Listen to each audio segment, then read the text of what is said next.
ఈరోజు మీరు గమనించండి, ఎంతోమంది త్యాగధనులు వాళ్ళ రక్తం మీద ప్రవహిస్తూ వచ్చింది సువార్త. ఎంతోమంది వాళ్ళ జీవితాలని పణంగా పెట్టి వాళ్ళ చదువు, డబ్బు, వాళ్ళ సొంత ప్రాంతం అన్నిటినీ కూడా వదిలేసుకొని వాళ్ళ జీవితాలను పణంగా పెడితే ఈరోజు నీకు నాకు సువార్త అందింది. ఎంతోమంది ప్రార్థనా పరులు నీ నిమిత్తం ప్రార్థన చేస్తే ఈరోజు నీ మనసు దేవుని వైపు తిరిగింది. దేవుడు అడుగుతున్నాడు, మరి నీ సంగతో,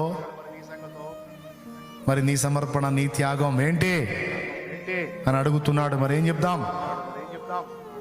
విశ్వవృష్టికి అశ్రు ఒకటి ధార పోశాను అన్నాడు.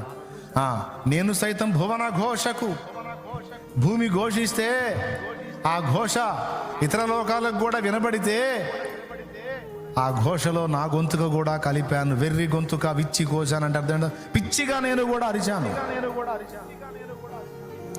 అలా అనేక మంది అరిస్తే ఆ అరిచిన అరుపులో నాది కూడా ఒకటి ఉంది, అందుకే భువన ఘోష అన్నాడు. ఈరోజు